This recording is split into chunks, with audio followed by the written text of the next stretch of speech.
U-Profile installation step description. Surface mounted. Measuring location length. Cutting profiles. Remove the PC cover. Test whether the light strip is working properly. Apply hot melt adhesive every 2 meters. Ensure that the light strip is more securely attached. Stick on light strip. Cover with APC cover. Screw in the snap fastener. Snap into U-Profile. Powered on and illuminated. Embedded installation. Measuring profile dimensions.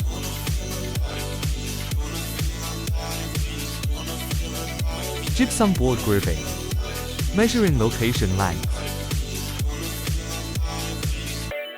Cutting profiles. Remove the PC cover. Drill screw holes.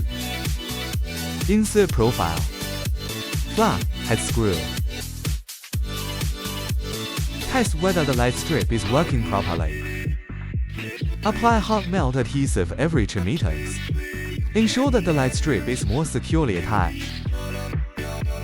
Stick on light strip. Cover with APC cover. Powered on and illuminated.